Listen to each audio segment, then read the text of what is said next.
사방에 포탄이 난무하는 전쟁 같은 한국 정치. 뉴스의 중심에서 무장해제를 외친다. 근데 무장해제가 안 됩니다. 한국 정치가. 네, 안 돼요. 뉴스 DMZ 박성태 사랑과 사회 연구소 연구실장. 자, 그리고 오늘은 새 얼굴이 나왔습니다. 김기현 전 대통령실 부대변인이에요. 안녕하세요. 안녕하세요. 네, 원래 이재명 전 부대변인 그 자리를 했었는데 휴가 갔어요. 네, 그래서 또 제가 네, 두 사람 비슷해 캐릭터가. 왜냐면 이재명 부대는 동아일보 정치부 출신이죠. 김기현 부대변인은 KBS 정치부 출신이죠. 네. 그리고 대통령실 같이 있었잖아요. 네, 제가 잘 네. 모시고 있었죠. 네, 같은 시기에 같이 들어갔다가 네. 이재명 부대가 좀 늦게 들어갔다가 먼저 나왔구나. 제가 일찍 들어갔다 나중에 나왔죠. 네. 공통점이 또 있습니다. 뭐요? 다 부대고 그렇지만 일단 비디오가 좋아요. 아. 그래서 저는 파트너를 좀 다른 쪽으로 해주세요. 네. 비교되잖아요. 바꿔드릴까요? 네. 비디오가 제가 좀 더 우월한 위치에 있을 만한 분으로. TV 출신이시잖아요. 그때 화장품을 많이 JTBC. 드렸는데 네. 네. 제2본부 TV 출신. 그럼요. 네. 오랜만이에요. 네. 네. 뜬금없이 안부를 물었네. 근데 처음 이게 불러놓고 오랜만에 그렇구나. 자, 이번에 인천 연수에 출마했다 낙선했잖아요. 네, 예. 제가 이번에 국민의힘에서 수도권에 낙선한 분들 나오면 괴롭겠지만 꼭 공통적으로 드리는 질문이 하나 있습니다. 네. 왜 떨어졌어요? 라는 거. 근데 이제까지는 네. 주관식으로 들었는데 오늘은 객관식으로 드리려고. 예. 내가 낙선한 이유는 누구 때문이다. 1. 윤석열 대통령. 2. 한동훈 위원장. 3. 후보 김기흥. 4. 4는 뭐로? 그러니까 4는 사는 주관 1, 2, 3 다 사는 주관식으로 드릴게요. 진짜요? 네. 저는 네. 지금 질문을 바꿀까? 가장 큰 원인은 1. 윤석열 대통령. 2. 한동훈 위원장. 3. 후보인 김기흥 나. 질문을 유도하는 측면이 좀 있는 것 같지만 그렇습니까? 그래도 예. 제가 한 말씀 드리자면 네. 대통령이 지난주 금요일에 저부터 잘못했다 그런 말씀을 하셨거든요. 예. 대통령이 그 자리에서 이번 선거에 대한 결과에 대한 엄중함을 본인이 피력을 하셨고 저 또한 대통령의 책임이 크다고 봅니다. 근데 문제는 그럼 1번? 1번이죠. 근데 그거는 저는 어떤 측면에서 그렇게 말씀을 드리자면 예. 제가 이번 선거를 대하면서 저에 대한 오만함, 저에 대한 현실 인식이 참 부족했다는 생각을 합니다. 뭐냐면 사실 조국 대표가 당을 만들고 이번 총선에 임했을 때 여론조사에서는 20% 나온다고 해도 저는 결과가 이렇게까지 나올 거라고 생각을 못했습니다. 조국 혁신당이 선전을 하면서 민주당도 지역구에서 이득을 본 측면이 있거든요.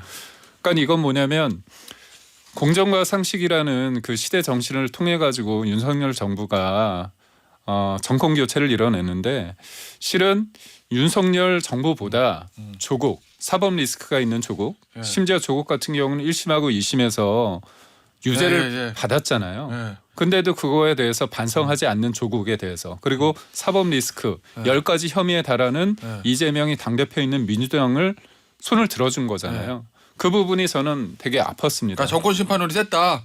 그러니까 어쨌든 답은 1번이라는 거잖아요. 근데 제가 드리고 싶은 말은 뭐냐면 그만큼 저뿐만이 아니라 많은 분들이 조국 이재명의 선전을 생각 못했다는 거잖아요. 그러니까 현실인 인식이 잘못됐다는 거고 그건 뭐냐면 결국은 우리가 오만했고 잘 못했기 때문에 심판을 받았다고 봅니다. 그래서 저는 윤석열 대통령에 대해서 말씀을 드렸지만 대통령 또한 이번 선거에 대해서 냉정하게 또 낮은 자세로 임하고 있기 때문에 그리고 또 저 또한 저도 대통령실에서 일했던 사람으로서 제 부족함도 느끼고 있고요. 그래서 사실 한때 기자를 하면서 기자로서 그 전체적인 흐름을 제가 잘 팔로우했다고 봅니다. 근데 이번 선거는 오만했기 때문에 저희가 잘못했기 때문에 부족했기 때문에 저는 졌다 이렇게 보고 있습니다. 알겠습니다. 대통령이 제일 큰 선거 참패 원인인데 우리 김기용 부대변인 같은 경우는 이제 지역 자체가 사실은 국민의힘이 쉽지 않은 지역이었어요. 거기가 인천은 좀 그런 측면이 지난번 선거에도 사실 이정미 후보까지 합치면 20% 정도가 격차가 났던 지역인데 많이 좁혔거든요. 사실 선전했다. 좋은 지역으로 가려면 일단 소백산맥을 넘어가야 된다. 축풍령을 넘어서 문경 제재를 넘어서 수도권에서는 힘들어요 당분간. 일단 소백산맥 넘어서 그쪽에서 좀 다시 해봐야 되지 알겠습니다. 않나. 자, 수도권은 죄송합니다. 당분간이 힘들다. 그 수도권 얘기는 잠시 후에 해볼 거고 저 김기용 전 부대변인도 제가 가혹하게 객관식으로 네. 주긴 줬지만 1번을 찍었어요. 윤석열 대통령이라고. 그러면은 국민의힘은 선거를 또 해야 되잖아요. 지방선거도 있고 대선도 있고 윤석열 대통령 집권 기간에. 그러면은 뭔가 그 남은 두 번의 큰 선거에서는 정권 심판을 없애야 국민의 해볼 만할 거 아니겠습니까? 그러면 대통령부터 변해야 된다 이건데 어때요, 박 기자? 지금 대통령 저번에 대국민 그 사과했다. 예. 예, 모두 발언. 그 이후에 국무회의 모두 발언 국무회의 이후에 모두 발언과 백브리핑. 예. 그 이후에 첫 번째 공식 행사가 정신적 신임 실장하고 홍철호 정무수석 소개하는 그 자리였거든요. 뭔가 바뀐 것 같습니까? 일단은 즐겨 입던 옷을 바꿔 입은 듯한 모습은 보여요. 그러니까 항상 뭐 예를 들어 나는 남색 옷만 입을 거야 블루톤만 그러다 너무 칙칙해 그러니까 좀 바꿔 입어 뭐 어때 내 옷인데 이러고 있다가 그래 오렌지도 입어볼까 요 정도. 근데 그거는 저는 이제 갤럽 조사가 큰 영향을 끼쳤다고 봤고 왜냐하면 그 전에도 여야 대표 영수회담 얘기가 있었지만 일단 만나라 얘기가 있었잖아요. 그런데 당시 여권에서 나왔던 얘기는 여당 대표도 같이 만나야 되기 때문에 여당 전당대회 뒤 그러면 7월 이후가 될 것 같다라는 얘기가 있었어요. 네. 그때만 해도 총선 참패 이후에도 대통령실의 판단은 굳이 뭐 만날 것까지야. 네. 우린 잘했는데 설득이 조금 모자라서 졌어. 일단 그것만 좀 신경 쓸게. 요 톤이었는데 네. 갤럽 지지율이 나온 뒤로 바뀌었잖아요. 제가 볼 때는 딱 요 정도 표현이 맞는 것 같아요. 그까이 거 만나지 뭐. 네. 예, 그 정도. 그러니까 지지율도 떨어졌어? 오케이. 그럼 내가 할게. 네. 약간 요 정도. 근데 그런 식의 태도 변화도 저는 긍정적이라고 봐요. 하지만 대통령의 국정 운영 스타일 무턱대고 직진이거든요. 이걸 바꿀 거냐? 그건 지켜봐야 되죠. 그러면 아직은 마음에서 우러나서 속까지 다 바꾸는 건 아니다. 그거는 웬만한 사람이 아주 큰 반성과 큰 충격이 있지 않는 한 잘 안 바뀌어요. 그래 어떻게 봅니까? 김기용 부대는 대통령을 네. 오랜 시간 옆에서 지켜봤잖아요. 저 후보 때부터. 네. 그러니까 저는 이번에 변화에 대해서는 무섭게 변할 것이다. 저는 그렇게 말씀을 드릴 수 있습니다. 네. 그 이유는 뭐냐면 본인이 진정으로 이 변화의 필요성을 느낄 수 있다. 느낄 수밖에 없는 환경이 구축이 됐다. 이 그게 참패로 자이든 인해서? 타이든 그렇기 때문에 바뀌는데 대통령이 선거 과정에서 되게 크게 바뀐 대목이 있습니다. 바뀐 시점이 있었는데 그게 22년 1월입니다. 22년 대선 때? 네, 대선 때. 때. 그때 이제 원래는 그 이른바 그 이준석 당대표를 찾으러 울산까지 찾아갔죠. 그래서 울산 회동을 했습니다. 그래서 21년 12월 초. 네, 12월 초. 그래서 그때 지지율이 굉장히 좋았습니다. 그러고 나서 12월에 쭉 떨어졌습니다. 개사과 나오고 뭐 그게 그때죠. 여러 가지 상황이 안 좋았는데 1월에 당시 후보가 윤석열 후보가 큰절을 하고 그다음에 젊은 친구들과 그 캠프 내에 있는 젊은 실무진들과 대화를 많이 했습니다. 그때 그 앞에서 후보 교체까지 했습니다. 그 실무자들이. 정말요? 홍준표를 바꿔야 된다. 진짜? 그 면전에서 그렇게 얘기했습니다. 저는 가까이 있었고 옆에 있었고. 근데 그때 모습이 봤을 때 당시 후보가 얼굴색이 변하지 않았어요. 그리고 얘기를 다 들었습니다. 그러면서 끝나고 나서 뭐라고 얘기했냐면 망치로 머리를 한 대 맞은 듯하다 그런 표현을 썼거든요. 저 또한 그때 느낌이 그랬습니다. 저도 면전에 누군가 그렇게 얘기하면 얼굴이 불그락 그렇게 바뀔 수 있는데 그 얘기를 다 듣더라고요. 그러고 나서 그때 메시지가 확 바뀌었습니다. 젊은 스태프들 위주로 해가지고 되게 감명해졌고요. 그다음에 그때 확 바뀌었죠. 그러니까 뭐냐면 윤석열 대통령에 대해서 사람들이 가지는 생각이 있습니다. 이 사람은 잘 안 바뀌어. 되게 고집불통이야. 근데 이제 그걸 또 다른 식으로 본다면 원칙 있는 행보고 뚝심일 수 있거든요. 좋게 표현하면 좋게 표현하면. 근데 저는 이번 같은 경우는 이겼으면 그렇게 표현됐겠지. 그래서 저는 이번에 상황 같은 경우는 민심이 요번에 선거 결과는 딱 두 가지거든요. 민생. 그다음에 협치 이겁니다. 협치하라는 거고. 협치를 하기 위해서 제일 중요한 거는 대화를 나누는 거 아닙니까? 그렇다면 이게 대화라는 게 야당 대표와의 대화도 되지만 국민과의 소통, 대화도 마찬가지지만 그런 의미에서 이게 제가 방송 기자 출신이기 때문에 대통령한테 예전에 후보 시절에 요건 요렇게 했으면 좋겠습니다. 이렇게 말씀하시면 잘 안 해요. 근데 본인이 원할 땐 하세요. 그런 진심입니다. 그래서 누가 시키거나 그게 제가 아니라 말씀드린 게 그 하는 게 옷 네. 갈아입는 정도다. 왜냐하면 저도 똑같이 22년 1월을 눈여겨보는데 그때 제가 볼 때 대통령이 처음으로 굴복한 아마 수십 년간 처음으로 굴복한 순간이 여의도역에서 인사할 때예요.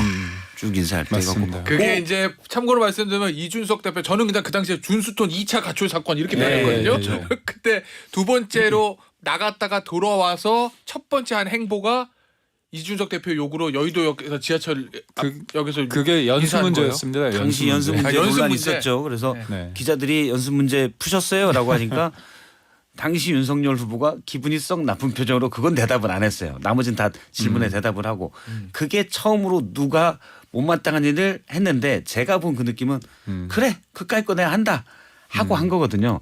근데 우리가 그다음에 알고 있잖아요. 그다음에는 이준석도 만나고 껴안고 그랬지만은 체리따봉에서 보듯이 속은 안 변한 거예요. 그때 마음속에 담아놓은 거죠. 너 나를 지금 이렇게 만들었어? 나를 이 모욕을 줬어? 나중엔 다 나옵니다. 근데 정말 본심이나 그런 게 바뀔까? 그건 쉽지 않다는 거죠. 옷 갈아입는 정도는 나 원래 이런 옷 싫어하는데 누가 막 입으면 그냥 뭐 내가 한번 입지. 그럴 수 있어요. 근데 국정 운영 방식이 과연 앞으로 바뀔 거냐? 예를 들어서 뭐 기자회견을 한다 이런 것도 물론 디테일도 중요하긴 하지만 정말 스타일 예를 들어서 의대 정원 문제랄지 이런 몇 가지 정책상의 스타일이 바뀔 거냐? 저는 쉽진 않을 그러니까 거라고 봐요. 그 스타일이라는 게 예를 들면 정책 기조보다 그거를 구현하는 방식이라든지 그렇죠. 그거를 야당을 설득하는 거 국민에게 설명하는 방식 이런 게 바뀔 거냐는 거 그걸 뭘 보고 알아요? 그런 일부는 바뀔 수가 있죠. 그러니까 뭐 기자회견은 전 앞으로 할 수 있다고 봐요. 근데 취임 이준영 기자회견 나오던데 어제 보니까. 예.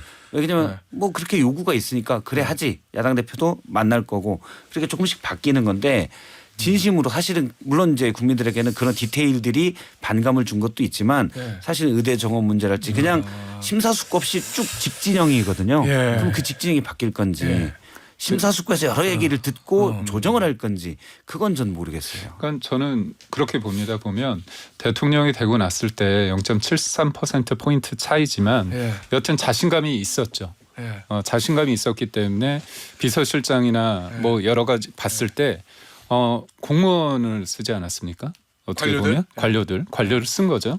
그러니까 자기가 중심이 돼서 이렇게 할 수 있다는 자신감이 있었습니다. 그럼 예를 들면 인생 첫 번째 정치 데뷔 선거를 제일 큰 선거를 이겼기 때문에 그렇습니다. 아니 저는 정치에 사람인지라 그럴 수 자신감? 있다고 봐요. 근데 이제 지금은 그때도 그렇지만 지금도 그렇지만 대통령으로서 일을 해야 되고 근데 그게 처음에 2년 전에 대선을 이기고 났을 때의 상황과 지금 다르다는 걸 뼈저리게 느꼈을 겁니다. 그렇다면 대통령의 마음은 성과를 내야 되거든요. 대통령으로서 미래를 준비해야 되고 미래를 준비하기 위해서는 자기가 변해야 된다는 걸 지금은 느낄 수밖에 없는 상황이다. 인생 첫 부분이 패배에서 저는 이제 어디에 답이 있냐면 지난번 국무회의 모두 발언에 답이 있다고 봐요. 그러니까 거기에 핵심이 뭐냐면 나의 국정 운영 방향은 오라. 정치적 유불리를 따지지 않고 나는 인기에 연연하지 않고 갔어. 그런데 해보니 국민들이 이 세심한 면에서 조금 실망하는 것 같아. 내가 설명이 부족했고 내가 잘못한 것도 있고 또는 국민이 못 알아준 것도 있어. 이게 그때 화요일 국무회의 모두 발언의 요지거든요. 저는 거기에 대해서 대통령이 실천하는 거라고 지금은. 뭐냐.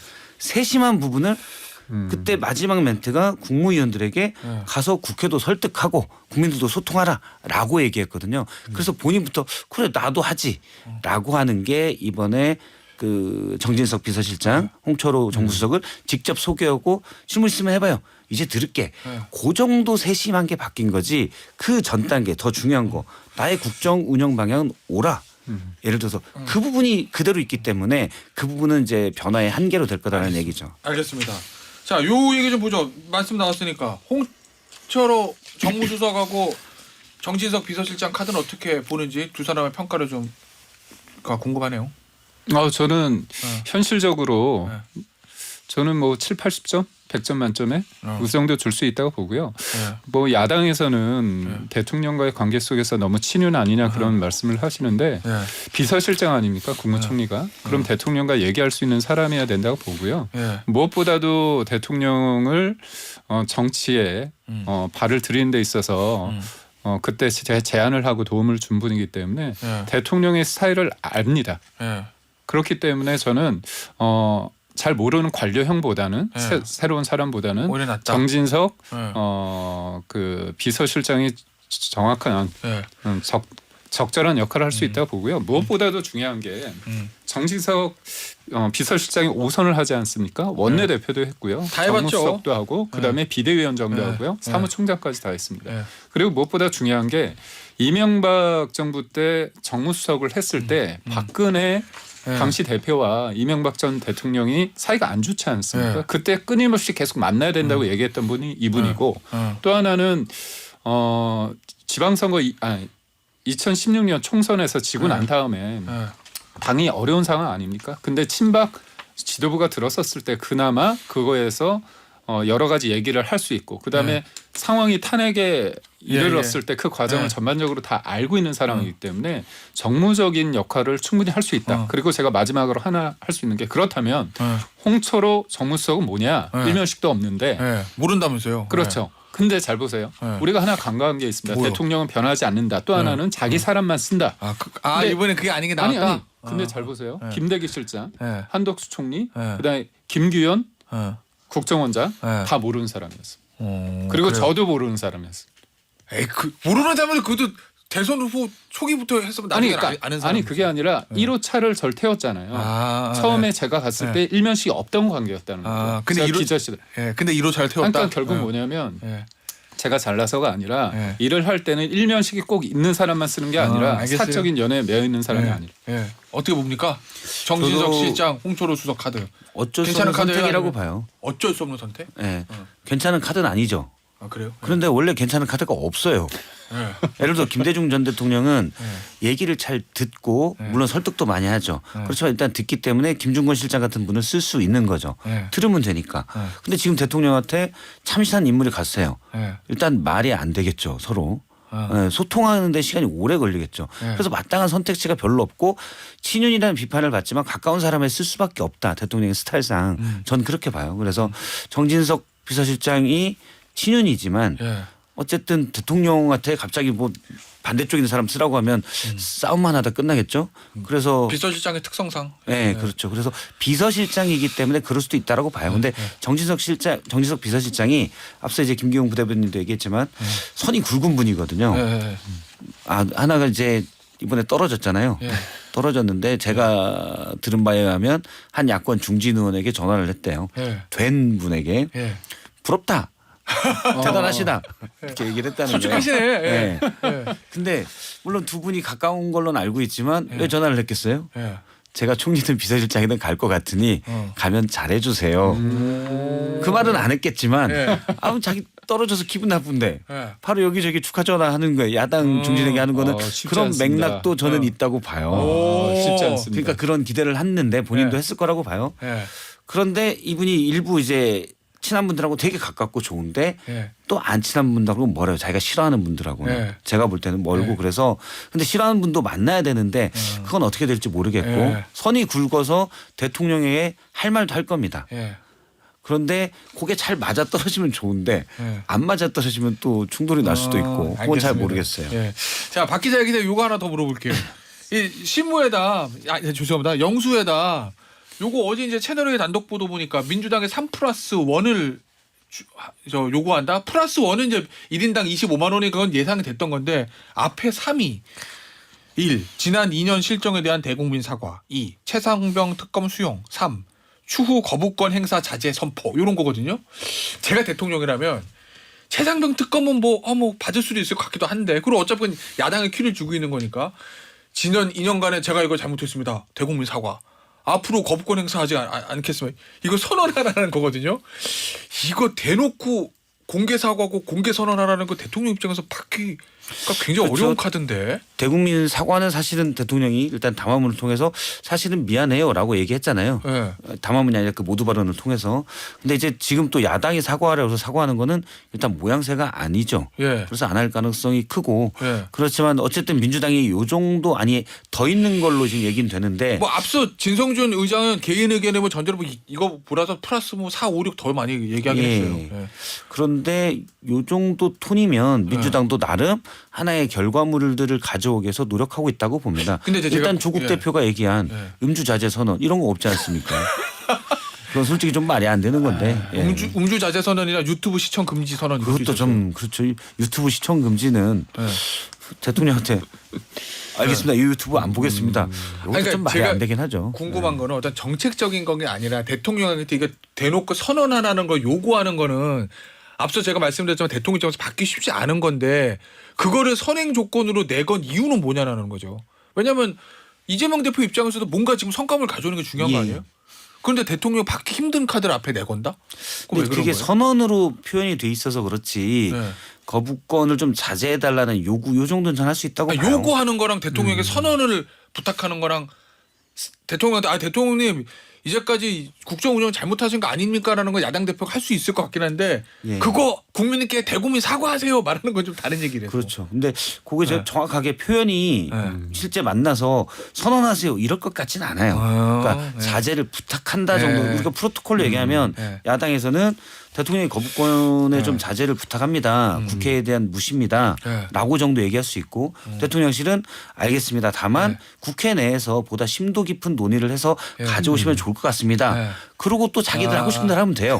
이게 원래 그렇구나. 프로토콜이에요. 그냥 네. 그냥 예의예요 서로. 네. 그런데 지금까지 그것도 없었던 거죠. 아. 난 말뿐이긴 하지만 어쨌든 그게 네. 출발이거든요. 근데 만약 말씀하신 대로 선언을 요구 저 윤석열은 기사는 뭐 그런 앞으로, 투로 났으니까. 예. 앞으로 거부권을 행사 그거는 좀 심하죠. 알겠습니다. 어쨌든 어제 이제 기사는 3+1 얘기 나왔는데 어떻습니까? 대통령 옆에서 지켜본 사람으로서 대통령 스타일상 야당이 요구 받을 것 같아요?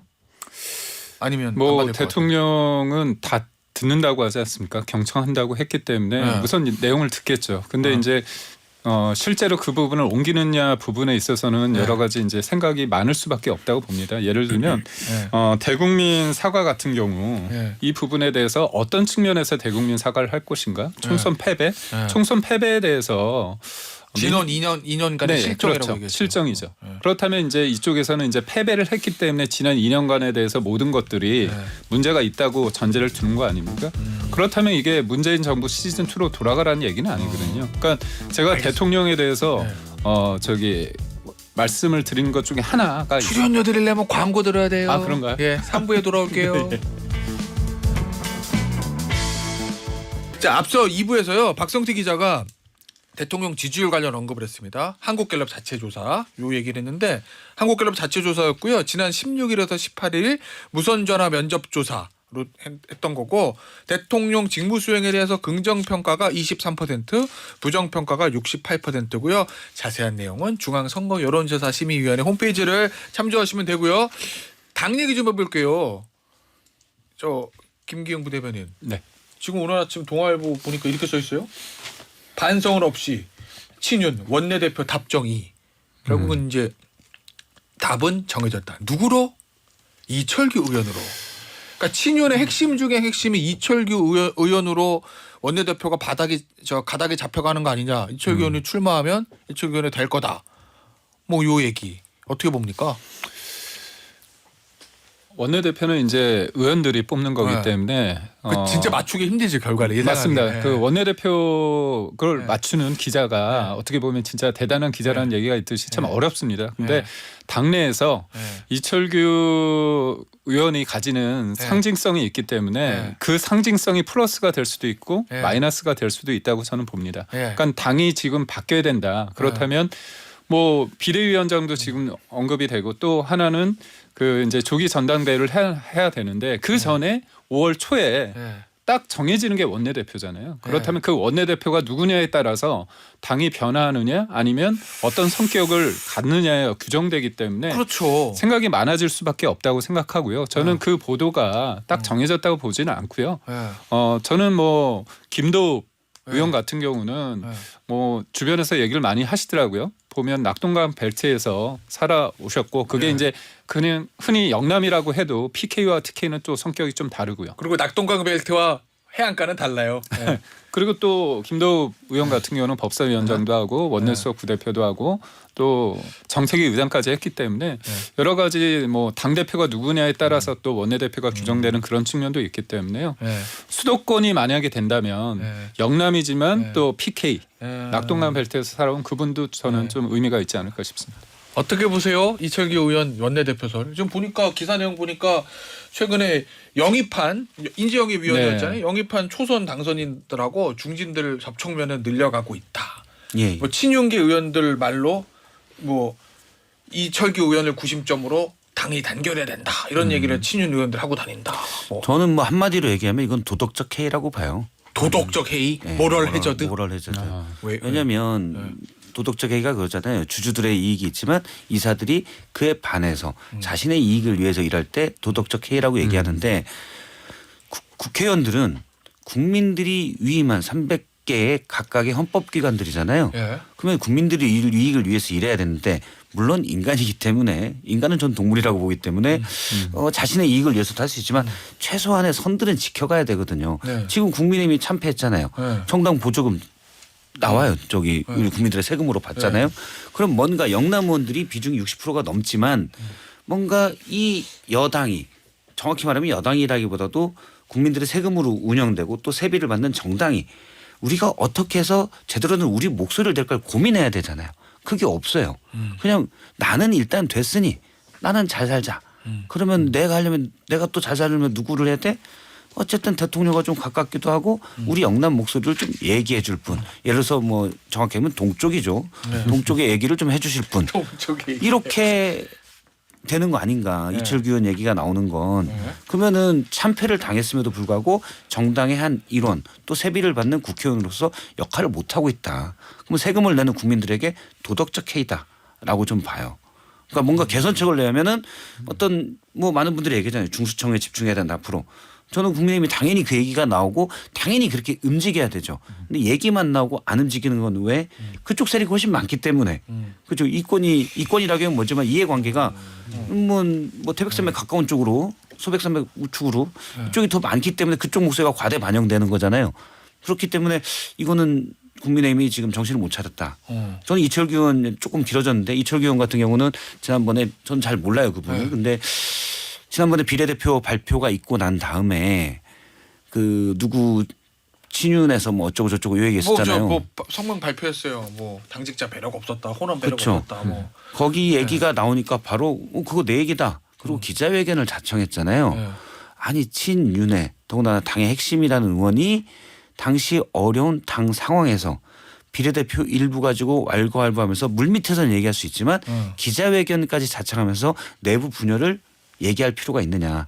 그리고 거기에는 제가 볼 땐 대통령 뜻만 들어간 게 아니라 본인이 추천했던 분이 탈락된 데 대한 거기에 대한 뭐 나도 추천할 수 있는 거 아니냐. 본인의 해명과 분노가 같이 돼 있었어요. 이거는 당에 대한 공적인 마인드가 없다.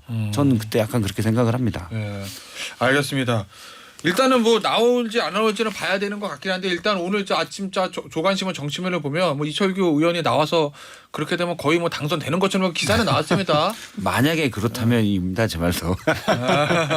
알겠습니다. 그건 뭐 상관없이 지켜보고 5월 초에 있을 예정이라고 하니까 곧 있겠죠. 김기용 부대변의 말대로 제일 맞추기 힘든 게 원내대표 선거라고 얘기는 하니까요.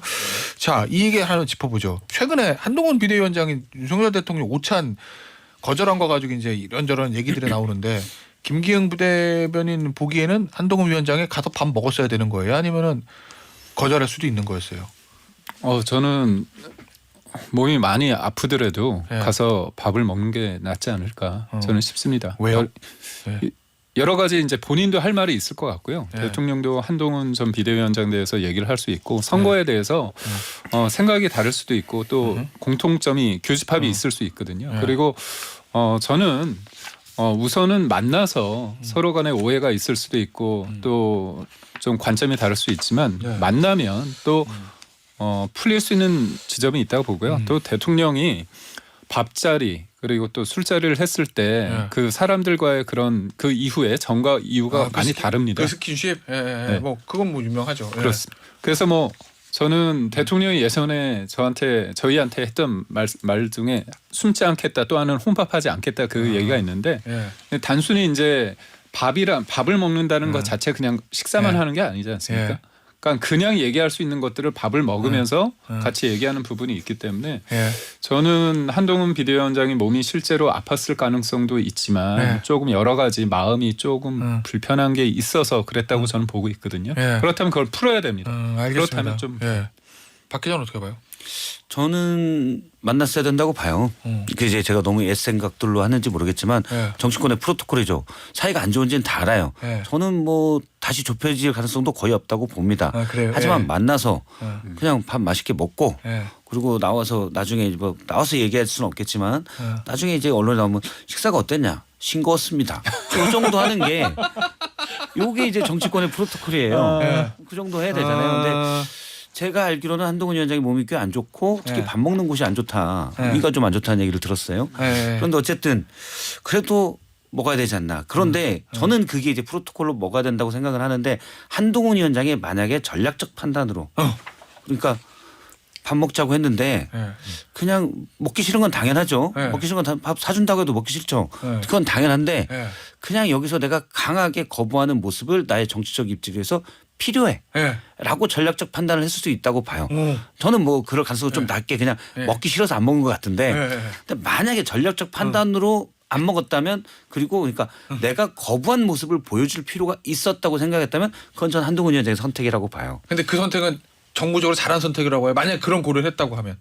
재밌는데? 저는 순하게 살아서 그런 선택을 좋아하지 않지만 한동훈 위원장이나 윤석열 대통령이나 전사고 투사거든요. 그러면 그런 분들은 그런 선택을 할 수 있다고 봐요. 거기에 대한 뭐 책임을 지면 되는 거고 선택이라는 게 초이스라는 게 매번 70%의 승리를만 가지고 있는 걸 할 수는 없는 거잖아요. 30% 20%의 선택을 했을 때 그 기대값은 또 뒤에 이 값은 더 큰 거거든요.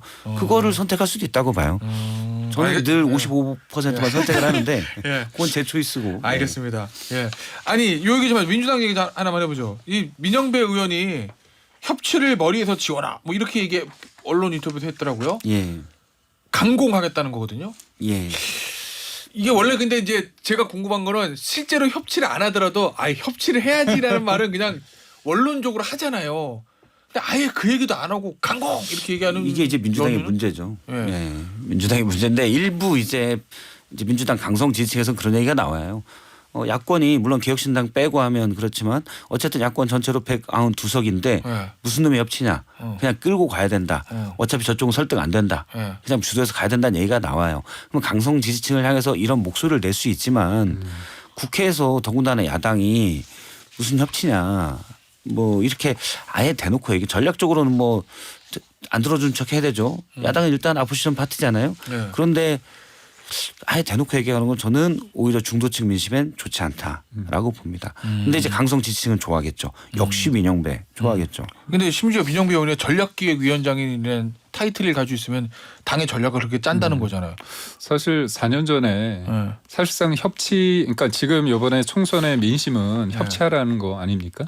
근데 이제 4년 전에 전 과거를 되풀이할 것 같다는 생각이 드는 거죠. 그때도 사실 근육자랑 힘자랑 많이 했고 그때 임대차 3법도 하고 검수완박법 위주로 하지 않았습니까? 결국. 근데 결과는 정권 교체가 당했습니다. 근데 문제는 뭐냐면 이분들은 그렇게 강하게 했는데 이번에 또 배지를 달았어요. 정권은 넘겨줬지만 이분들 입장에서는 계속 이렇게 강하게 하더라도 공천도 받을 수 있죠. 또 배지도 달 수도 있죠. 이게 어떻게 보면 그쪽 입장에서는 좀 딜레마일 수 있는 거고 전 국민들 입장에서는 계속 이게 강대 강의 대치 국면으로 이어질 수밖에 없다는 상황. 그 부분에 대해서 저는 다른 곳은 다 그럴 수 있지만 그래도 국회의장인데 예를 들면 그 사람한테 나오는 분들뿐만 아니라 다 얘기하는 게 그거 아닙니까? 협치가 아니다 지금. 그래서 민주당 내 두 가지 흐름이 있는 것 같아요. 그러니까 강성 지지층에 약간 호소하는 쪽에서는 앞서 말한 대로 그렇게 얘기를 하고 또 한쪽에서는 말씀하신 대로 거대 야당이 됐는데 지난번에 그러고 지지 않았냐. 그리고 200석을 넘지 않으면 거대 야당이 할 수 있는 거는 일단 힘 자랑 정도밖에 없거든요. 이렇게 쫙 근육하고 그다음에 할 게 없어요. 들 게 별로 없단 말이에요. 그런데 200석이 넘어야 뭐든 매듭을 짓는데 그럴 수는 없어요. 그렇다고 막 소리내고 목청이 너네 나쁜 놈 해봐야 그냥 거기서 끝입니다. 그래서 지난번에 과오를 민주당 이번에 반성해서 좀 잘해야 되고 근데 제가 볼 때는 이재명 대표의 최근 메시지를 봐도 그런 움직임이 좀 있는 것 같아요. 그러니까 수권 정당 대통령 그러니까 신뢰받는 대선 주자로서의 모습을 갖추려고 하는 게 저는 약간은 보여요. 그냥 제가 틀린 해석일 수도 있는데 그렇게 간다면 맞는 건데 근데 이제 강성 지지층에 약간 기대서 너무 세게 나가는 거 보면 이번 총선에서 봤지만 결국 표심은 중도층이 잡습니다. 저는 그래서 이번에 영수 회담 때 지금 뭐 실무적인 해서는 좀 강한 여러 가지 이슈가 나왔는데 실제로 현장에 갔을 때는 의외로 탑다운 방식으로 되기 때문에 지금의 논의가 어떻게 보면 그쪽의 전략일 수 있다. 막상 가면 예를 들어서 이번 의제도 저는 김건희 여사 특검이 빠진 게 현재 얘기되는 거는 정성호 의원이 얘기했잖아요 인터뷰에서 그런 건 괜찮다고 봐요. 예. 알겠습니다. 오늘 뉴스 DMZ 여기서 마무리하도록 할게요. 박 기자, 김 기자였어요. 감사합니다. 고맙습니다. 고맙습니다.